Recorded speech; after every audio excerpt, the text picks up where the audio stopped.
Hello and welcome to this lecture. आज के इस लेक्चर में हम बात करने वाले हैं फाइनल कीवर्ड के बारे में। पिछले लेक्चर के अंदर हमने देखा था एब्स्ट्रैक्ट मेथड और एब्स्ट्रैक्ट क्लास किस तरह से बनाए जाते हैं, राइट। चलिए अब हम बात करते हैं next final keyword. Final keyword को आप यूजर को कुछ अपनी प्रॉपर्टीज, कुछ अपने एट्रीब्यूट्स को रेस्ट्रिक्ट करने के लिए यूज कर सकते हैं। फॉर एग्जाम्पल, फाइनल कीवर्ड की मदद से आप कोई वेरिएबल को फाइनल बना सकते हैं, आप किसी मेथड को भी फाइनल बना सकते हैं और साथ ही साथ किसी एक पर्टिकुलर क्लास को भी आप फाइनल बना सकते हो। ठीक है, तो फाइनल कीवर्ड को हम किसी वेरिएबल, मेथड या फिर क्लास के साथ यूज करेंगे और उन सभी का मतलब क्या है वो भी हम देखेंगे। चलिए, तो सबसे पहले हम बात करते हैं फाइनल वेरिएबल के बारे में। तो जब भी किसी वेरिएबल को आप फाइनल बनाते हो तो फिर वो बन जाता है कांस्टेंट, यानी कि एक बार अगर उसकी वैल्यू इनिशियलाइज हो गई तो उसके बाद आप उसके अंदर नई वैल्यू को इनिशियलाइज नहीं कर सकते। फॉर एग्जाम्पल, हमारे पास एक वेरिएबल है integer a is equal to 5 and then after हम सिंपल उसको प्रिंट कराएंगे system dot out dot println and then after a को कराएंगे प्रिंट। चलिए, यहाँ पर सबसे पहले टर्मिनल में हम उसको करेंगे कंपाइल। फाइल का नाम है my final dot Java. Compile किया हमने and then after run Java my final. तो देखिए हमें आउटपुट के अंदर परफेक्ट 5 देखने को मिल गया। ठीक है, अब मैं क्या करूंगा, यहाँ पर a की वैल्यू को चेंज कर दूंगा, a इज इक्वल टू 7। तो हम सभी को मालूम है अगर a की वैल्यू पुरानी 5 थी और अगर आप नीचे कोई भी नई वैल्यू आप उसके अंदर इंसर्ट कराओगे तो पुरानी वैल्यू जो है वो डिलीट हो जाएगी, नई वैल्यू आ जाएगी। ठीक है, तो चलिए इसी कंसेप्ट के साथ हमने फाइल को अगेन किया कंपाइल एंड रन। तो अब देखिए a की लेटेस्ट वैल्यू कितनी आ गई, 7 आ गई। ठीक है, तो मतलब कि वेरिएबल हम इसी को तो बोलते थे ना जिसकी वैल्यू बार बार चेंज होती रहती है। ठीक है, अगर मैंने एक और बार यहाँ पर a की वैल्यू चेंज की, फॉर एग्जांपल 2 से, then after compile and run, तो अब a की लेटेस्ट वैल्यू कितनी आ गई, 2। क्लियर। तो इसी चीज को हम क्या बोलते थे, वेरिएबल। यहाँ पर a जो है वो वेरिएबल है, यानी कि उसकी वैल्यू चेंज होती रहती है। लेकिन माइट भी अगर आपके पास एक ऐसा सिनेरियो है जहां पर आपको a की वैल्यू फिक्स करनी है 5, आपका गोल ऐसा है कि मुझे a की value throughout this program only 5 ही सेट करनी है। अगर यूजर या फिर डेवलपर उसकी वैल्यू चेंज करना भी चाहे तो फिर वो नहीं कर सकता। ठीक है, इस तरह से मुझे कुछ करना है तो फिर मुझे इस वेरिएबल को फाइनल बनाना होगा। क्या बनाना होगा, फाइनल, यानी कि कांस्टेंट। एक बार अगर आपने वैल्यू असाइन कर दी तो फिर अगेन आप दूसरी बार उसकी वैल्यू असाइन नहीं कर सकते। तो ऐसा करने के लिए हमें सिर्फ और सिर्फ यहाँ पर डिक्लेरेशन के लेफ्ट साइड एक कीवर्ड लिखना है, फाइनल, दैट्स ऑल। किसी भी वेरिएबल को आप फाइनल बनाना चाहते हो तो फिर उस वेरिएबल के लेफ्ट साइड आपको लिखना है फाइनल कीवर्ड, दैट्स ऑल। अब ये जो मेरा वेरिएबल है वो फाइनल बन गया, यानी कि कांस्टेंट बन गया। अब उसके पास सिर्फ और सिर्फ एक ही वैल्यू होगी, 5। अगर आप नीचे इस तरह से चेंज करना भी चाहोगे तो फिर वो नहीं होगी। देखिए वो हमें एक एरर देगी। सबसे पहले मैंने यहाँ पर किया कंपाइल, तो देखिए हमें 2 एरर देखने को मिली। सबसे पहले तो यहाँ पर एरर देखने को मिली a इज इक्वल टू 7 जो किया है वहां पर, राइट। देखिए क्या है, can not assign a value to final variable a। उसी तरह से a इज इक्वल टू 2 जो हमने किया था वहीं पर भी same error, can not assign a value to final variable a। यानी कि आप अगर कोई एक फाइनल वेरिएबल बना चुके हो तो फिर उसके अंदर अगेन वैल्यू को चेंज नहीं कर सकते, मॉडिफाई नहीं कर सकते। तो आपको कंपलसरी इसी तरह से लिखना होगा, तभी जाकर आपका प्रोग्राम रन होगा। तो देखिए अब मैं यहाँ पर जैसे करूंगा कंपाइल तो अब हमें एरर देखने को नहीं मिलती, और अब हम करेंगे फाइल को रन तो तब जाकर हमें वैल्यू देखने को मिलती है 5। ठीक है, तो इस तरह से आप किसी भी वेरिएबल को कांस्टेंट बना सकते हो यूजिंग फाइनल कीवर्ड। क्लियर। तो इसका एक स्क्रीनशॉट ले लो, बहुत ही इजी था। किसी भी वेरिएबल को कांस्टेंट किस कीवर्ड से बताया जाता है, ओनली फाइनल कीवर्ड। ओके, चलिए अब मुझे एक बात बताएगा आप, क्या ये चीज चलेगी क्या। ओनली ऊपर मैंने क्या किया, डिक्लेरेशन किया, देन आफ्टर नीचे मैंने असाइनमेंट किया। ऊपर मैंने सिर्फ वेरिएबल को एज अ कांस्टेंट डिक्लेयर किया ना, ठीक है, लेकिन उसकी वैल्यू मैंने नीचे अलग से दी, असाइनमेंट। चलिए तो क्या अब ये चलेगी या नहीं। चलिए मैंने सेव किया, अगेन यहाँ पर compile and then after run, तो देखिए अब ये चीज चल गई। ठीक है, तो क्या ये चीज चलेगी, चलिए देखते हैं। सेव देन आफ्टर कंपाइल, तो देखिए अब यहाँ पर मुझे परफेक्ट एरर देखने को मिल गई, वही वाली कि variable a might already have as assign. ठीक है, कि वेरिएबल जो a है आपका उसके पास ऑलरेडी वैल्यू जो है वो असाइन हो गई। अब आप दूसरी नई वैल्यू असाइन नहीं कर सकते।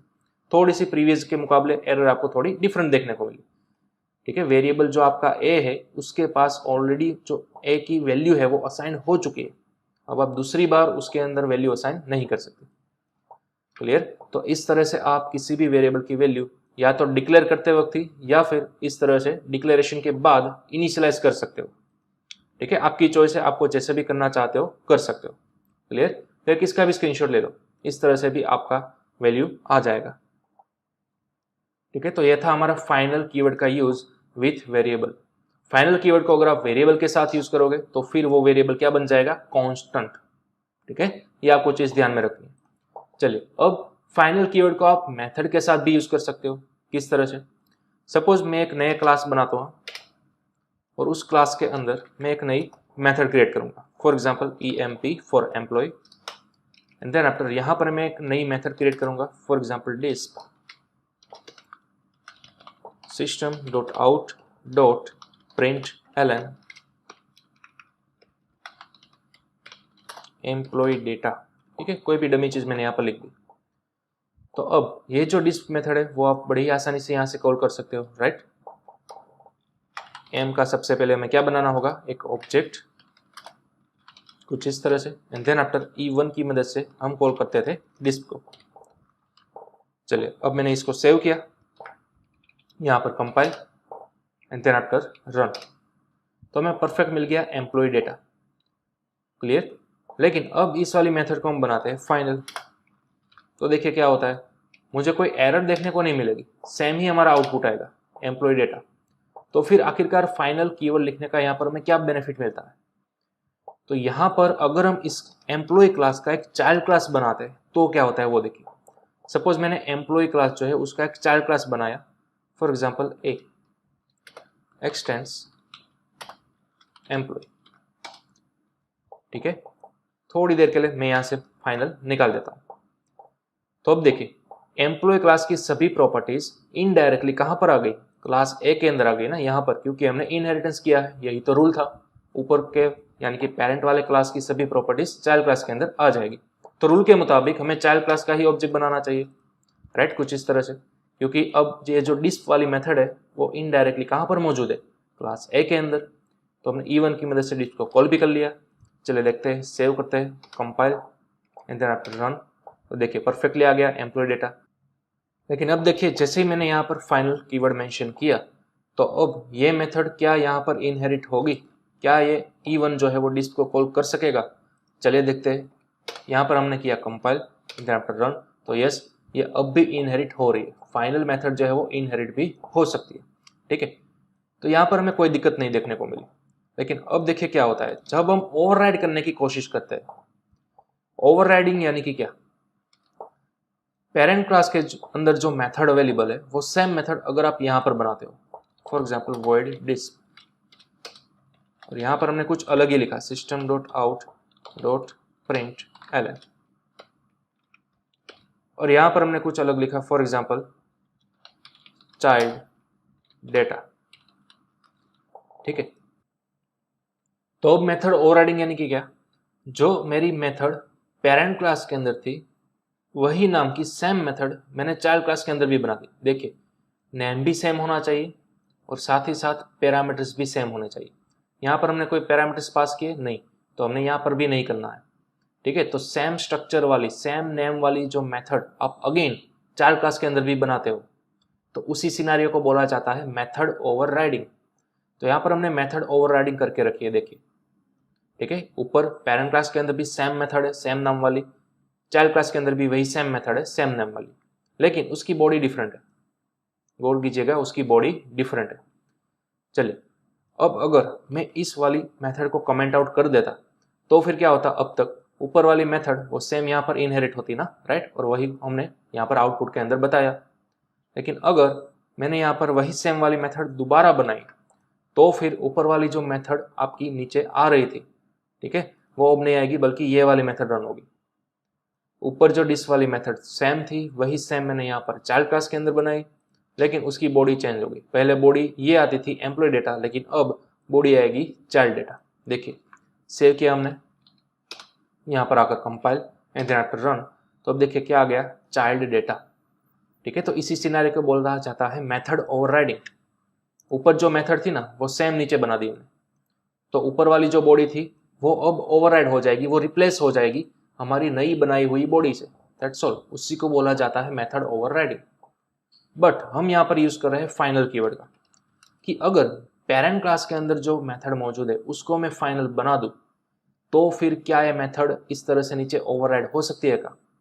ठीक है, वो हमें देखना है। चलिए, सेव किया हमने फाइल को, यहाँ पर किया कंपाइल, तो देखिए जैसे ही कंपाइल किया मेरे पास एक एरर आ गई कि डिस्प नाम की जो मेथड है क्लास ए के अंदर can not override disp in employ. क्यों? क्योंकि ये जो डिस्प मेथड है वो आपकी है फाइनल मेथड। ठीक है, आपने जो डिस्प मेथड ओवरराइड करना चाही, जो कि ऑलरेडी ऊपर बनी हुई थी, वो आप नॉर्मली तो ओवरराइड कर ही सकते थे, लेकिन जैसे ही पेरेंट क्लास वाली मेथड आप फाइनल बना देते हो तो फिर उसका मतलब इस वाली मेथड पे अब लॉक लग चुका है। ठीक है, अब जितने भी एम्प्लॉय के चाइल्ड क्लास बनेंगे उसके अंदर सेम यही वाली मेथड कंपलसरी आएगी इसी बॉडी के साथ। ये रूल आपने बना दिया फाइनल को यूज करते ही। अब आप वॉइड डिस्प नाम की मेथड अगेन नहीं बना सकते, यानी कि डिस्प नाम की मेथड को आप अगेन ओवरराइड नहीं कर सकते, उसकी बॉडी नहीं बदल सकते। ठीक है, तो ये आपको क्लियर कट यहाँ पर एरर देखने को मिल गई। तो इस तरह से फाइनल कीवर्ड को जब भी आप किसी मेथड के साथ यूज करोगे तो फिर वो मेथड कभी भी चाइल्ड क्लास के अंदर ओवरराइड नहीं हो सकती। ठीक है, तो ये एक इसका यूज था। चलिए आप इसका स्क्रीनशॉट ले लो। ये जस्ट सिक्योरिटी पर्पस के लिए है, किसी भी मेथड को आप फाइनल बनाते हो तो फिर इन चाइल्ड क्लास आप उसको कभी भी ओवरराइड नहीं कर सकते, आपको यहाँ से इसको रिमूव करना होगा, तब जाकर ये एरर आपकी रिमूव होगी। ठीक है, तो ये इसका यूसेज था फाइनल मेथड का। क्लियर? चलिए अब नेक्स्ट है हमारे पास फाइनल क्लास। जी हाँ, आप क्लास को भी फाइनल बना सकते हो। चलिए मैं यहाँ पर ऐसे ही पहले लेने देता हूँ। अब यहाँ पर देखिए हमने सिंपल लेवल इनहेरिटेंस किया है। एक क्लास एम्प्लॉय है, उसका एक चाइल्ड क्लास है ए, एक डिस्प नाम की सिंपल मेथड है जो कि ऑलरेडी यहाँ पर इनहेरिट हो जाएगी, एंड देन आफ्टर हमने चाइल्ड क्लास का ऑब्जेक्ट बनाया और डिस्प को कॉल किया। ठीक है, चलिए अब यहाँ पर कंपाइलर को हमने कॉल किया, देन आफ्टर रन, तो परफेक्ट डेटा आ गया एम्प्लॉय डेटा। अगर मैं यहाँ पर पूरे क्लास को फाइनल बना दूं तो क्या होगा? जैसा कि हमने अभी भी देखा था, अगर हम किसी मेथड को फाइनल बनाते हैं तो वो मेथड दोबारा चाइल्ड क्लास के अंदर ओवरराइड नहीं हो सकती। ठीक उसी तरह से अगर आप किसी क्लास को फाइनल बनाते हैं तो फिर वो क्लास को आप एक्सटेंड नहीं कर सकते। यस, जिस क्लास को भी आपने फाइनल बनाया मतलब कि उस क्लास का अब चाइल्ड क्लास बनना पॉसिबल ही नहीं है, एरर आएगी। देखिए सेव किया मैंने फाइल को, यहाँ पर कंपाइल किया, तो देखिए अब आपको एरर देखिए, can not inherit from final class employ. ठीक है, can not inherit from final class employ. अब आप एम्प्लॉय को इनहेरिट कभी भी नहीं कर सकते क्योंकि आपका वो क्लास तो फाइनल बन चुका है। तो यह भी एक सिक्योरिटी पर्पज ही हुआ। अगर आपको किसी भी क्लास को रेस्ट्रिक्ट करना है कि उसका चाइल्ड क्लास ना बनना हो, ठीक है, कोई भी अगर आप चाइल्ड क्लास बनाते हो किसी पेरेंट क्लास को रेफरेंस रखकर, तो वो नॉर्मल क्लास ही होना चाहिए। अगर आपने उसको फाइनल क्लास बना दिया तो फिर उसका चाइल्ड क्लास इस तरह से नहीं बन सकता, फिनिश। ठीक है, तो ये कुछ रूल है, किसी भी क्लास को फाइनल बना दो तो फिर वो कभी भी इनहेरिट नहीं हो सकता।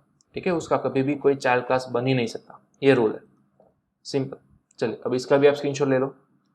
इस पूरे प्रोग्राम को रन करोगे तो आपको सेम यही वाली एरर देखने को मिलेगी, can not inherit from final class employ. Clear? Okay, चलिए अब नेक्स्ट थोड़ा सा हम आगे बढ़ेंगे फाइनल कीवर्ड के बारे में। सपोज मेरे पास यहाँ पर डिस्प नाम की मेथड है, ठीक है, तो मैंने यहाँ पर डिस्प को कॉल किया। अब अगर मैं यहाँ पर कोई भी डेटा पास करूँ, फॉर एग्जांपल 5, तो ऑब्वियसली मुझे यहाँ पर ऊपर उसको कैच करना होगा, सपोज n नाम के वेरिएबल के अंदर। ठीक है, तो अब मैं यहाँ पर क्या करूँगा, उस n को प्रिंट करवा सकता हूँ, system dot out dot print ln and then after n। Clear? चलिए सेव करते हैं, अगेन यहाँ पर compile and then after run, तो आपको परफेक्ट 5 मिल गया। हाँ, आप चाहो तो यहाँ पर उसकी वैल्यू चेंज भी कर सकते थे, राइट? आपने तो नीचे 5 भेजी ना ऊपर, ठीक है, तो n की वैल्यू यहाँ पर तो 5 आ गई, लेकिन आपने यहाँ पर फिर से उसको रिप्लेस कर दिया 78 से, तो अब यहाँ पर क्या आएगा, 78 आएगा ऑब्वियसली। चलिए मैंने कंपाइल किया, अगेन रन किया, देखिए 78 आ गया। लेकिन आपको रेस्ट्रिक्ट करना है कि यूजर ने जो कॉल करते वक्त यहाँ से वैल्यू भेजी थी, थ्रू आउट इट्स बॉडी वही वैल्यू रहनी चाहिए। बीच में से कोई भी उसको रिप्लेस कर नहीं सकता, बीच में से कोई भी उसको मॉडिफाई भी नहीं कर सकता। ठीक है, आपको ये वाला बिहेवियर रेस्ट्रिक्ट करना है, रोकना है। नीचे से आपने 5 भेजा तो फिर चाहे कुछ भी हो जाए, पूरे प्रोग्राम की बॉडी के अंदर n की वैल्यू 5 ही रहनी चाहिए। तो वो आप किस तरह से कर सकते हो? तो ऐसा करने के लिए आपने यहाँ पर जो पैरामीटर कैच किया n के अंदर, उस n वेरिएबल को आपको फाइनल बनाना होगा, यानी कि यहाँ पर कुछ इस तरह से। नीचे से आपने वैल्यू पास की, n के अंदर आ गई, लेकिन वो कौन सा होगा? फाइनल होगा, यानी कि कांस्टेंट होगा। तो अब अगर आप 78 को इस तरह से असाइन करने की ट्राई करोगे तो यहाँ पर आपको एरर मिलेगी ऑब्वियसली। ठीक है, चलिए जैसे ही मैंने कंपाइल किया तो आपको एरर देखने को मिल गई, फाइनल पैरामीटर n में नॉट बी असाइन।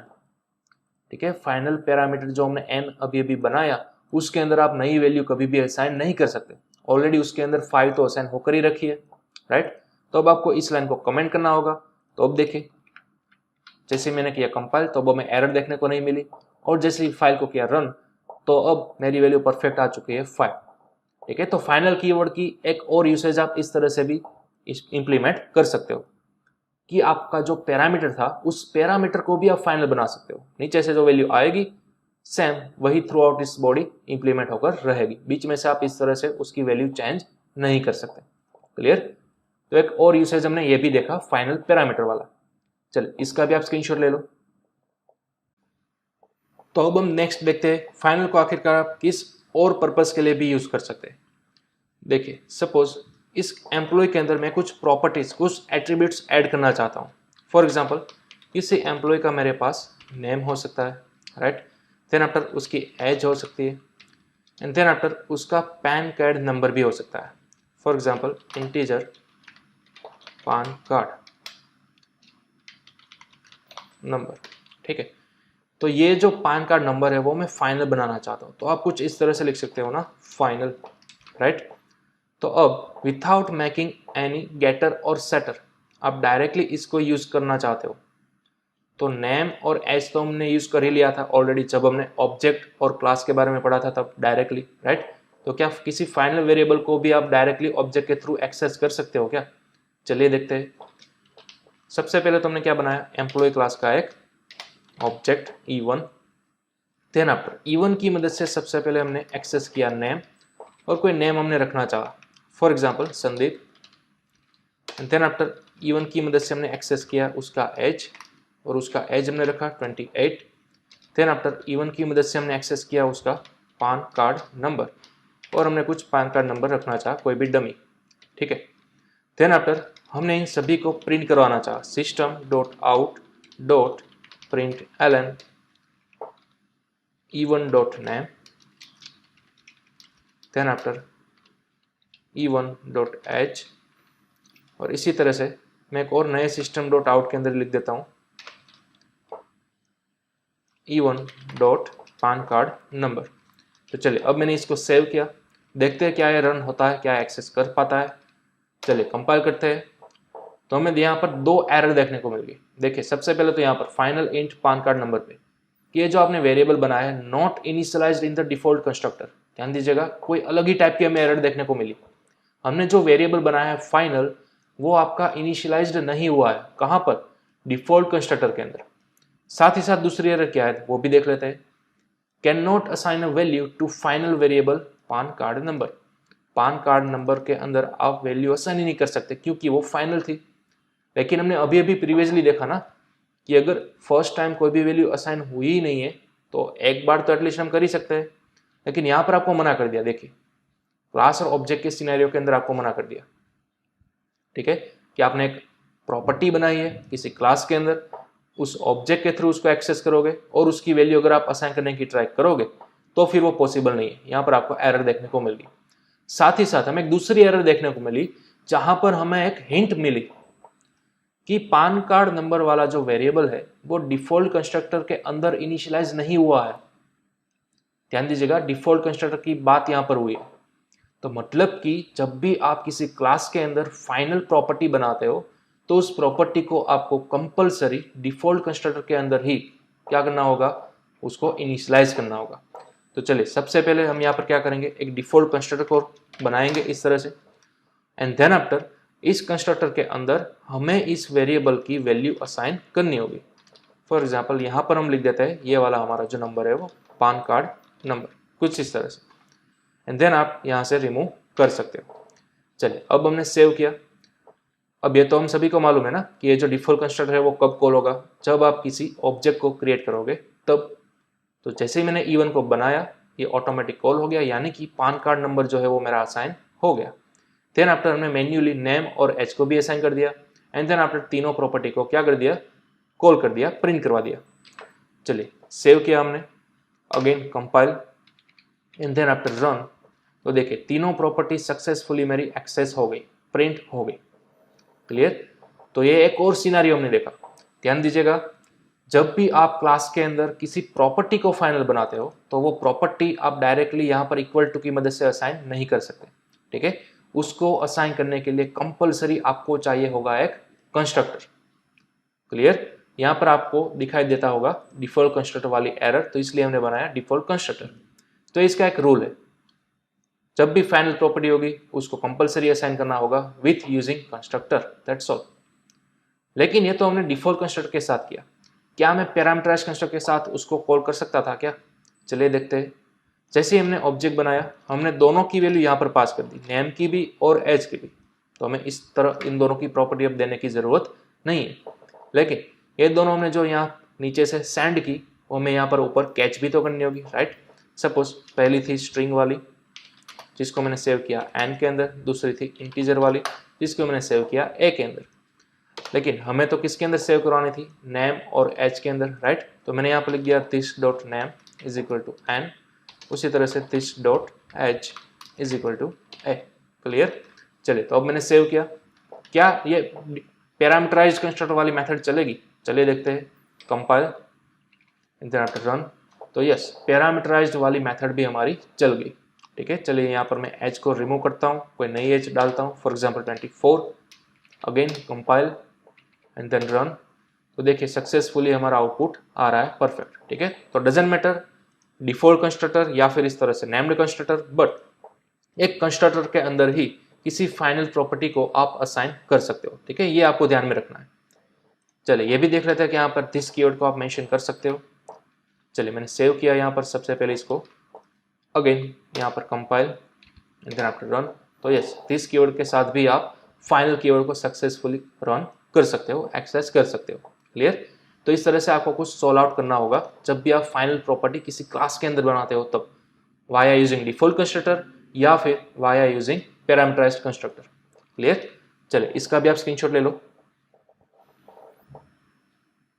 ओके, चलिए ये हमने एक और यूसेज देखा फाइनल कीवर्ड का। अब एक और लास्ट यूसेज है फाइनल कीवर्ड का, वो भी हम देख लेते हैं।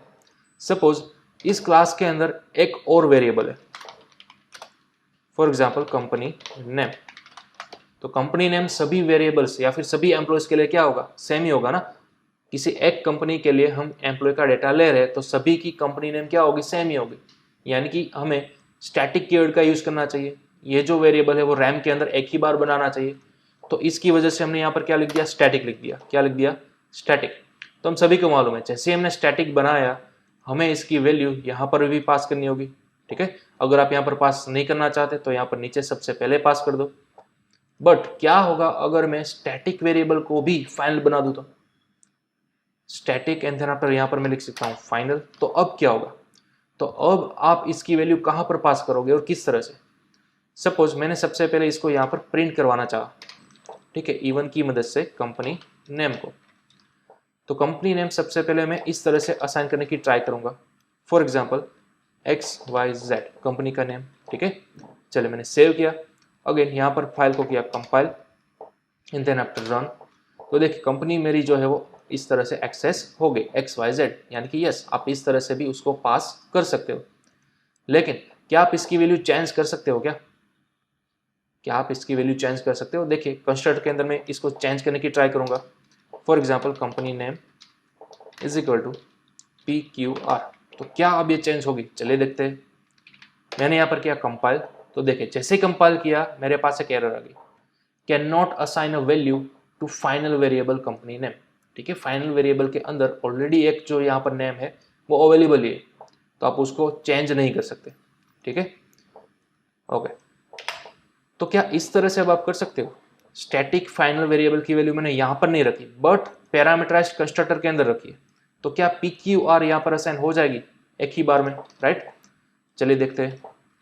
अगेन मैंने किया कंपाइल, तो अब देखिए एरर आ गई, can not assign a value to final variable company. Final variable के अंदर आप वैल्यू असाइन कर ही नहीं सकते।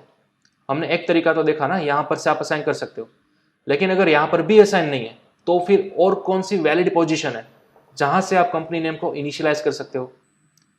कंस्ट्रक्टर तो नहीं है, कंस्ट्रक्टर के अंदर जैसे हमने ट्राई की यहाँ पर हमें एरर देखने को मिल गई, राइट। तो यहाँ पर आप इस तरह से तो नहीं कर सकते कंस्ट्रक्टर के अंदर, इसको भूल जाइए। तो और कौन सी वैलिड पोजीशन है, क्या आप यहाँ पर मेन के अंदर कर सकते हो क्या।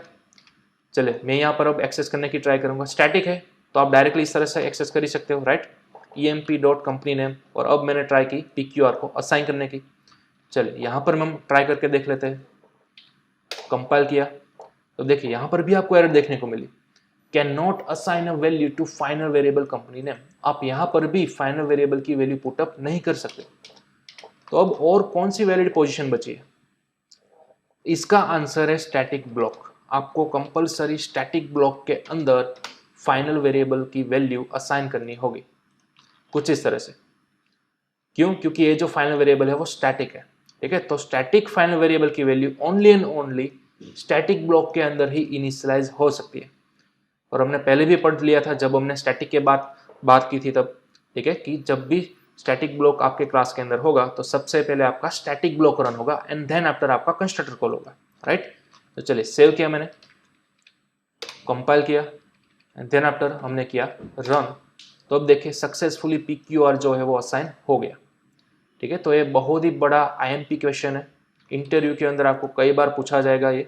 ठीक है, कि जब भी आपके क्लास के अंदर एक स्टैटिक वेरिएबल है जो कि फाइनल भी है, तो इस तरह के वेरिएबल की वैल्यू आप किस पोजीशन पर असाइन कर सकते हो। हाँ, सबसे पहला आंसर आप इस तरह से तो कर ही सकते हो, जब डिक्लेयर किया तभी आप कर दो, लेकिन डिक्लेरेशन के वक्त मुझे अगर उसकी वैल्यू असाइन नहीं करनी तो और कौन सी वैलिड पोजीशन है, तो एक ही वैलिड पोजीशन है जो कि है हमारा static block. Compulsory static block के अंदर ही आपका स्टैटिक फाइनल वेरिएबल इनिशियलाइज हो सकता है और कहीं पर भी नहीं। ठीक है, तो चलिए इसका भी आप स्क्रीनशॉट ले लो। ये था हमारा फाइनल कीवर्ड का लास्ट यूसेज। तो इतनी तरीकों से आप फाइनल कीवर्ड को यूज में ले सकते हो। क्लियर। चलिए इसका भी आप नीचे वाला मेन क्लास का भी स्क्रीनशॉट ले लो।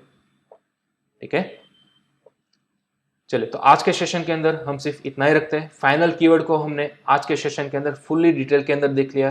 ठीक है, अब नेक्स्ट सेशन के अंदर हम देखेंगे इंटरफेस और साथ ही साथ मल्टीपल इनहेरिटेंस किस तरह से अचीव किया जाता है। वो आपको याद होगा जब हमने इनहेरिटेंस को डिटेल के अंदर देखा था तब हमने वहां पर 5 टाइप्स के इनहेरिटेंस की बात की थी, single, multi level, multiple, hierarchical और हाइब्रिड, जिसमें हमने देखा था मल्टीपल और हाइब्रिड इनहेरिटेंस डायरेक्टली पॉसिबल नहीं है, लेकिन फिर भी अगर आपको पॉसिबल करना है तो फिर आप इनडायरेक्टली इंटरफेस की मदद से कर सकते हो। तो इन सभी के बारे में डिटेल के अंदर देखेंगे नेक्स्ट सेशन के अंदर। फिलहाल आपको क्या करना है, इस चैप्टर के अंदर हमने जितनी भी बात की, एब्स्ट्रैक्शन की, फाइनल कीवर्ड की, ठीक है, उतना सब कुछ आपको फुल डिटेल के अंदर प्रैक्टिस कर लेनी है। सभी का यूसेज अलग अलग तरीकों से देख लेना है। क्लियर। तो चलिए अब हम मिलते हैं हमारे नेक्स्ट सेशन के अंदर।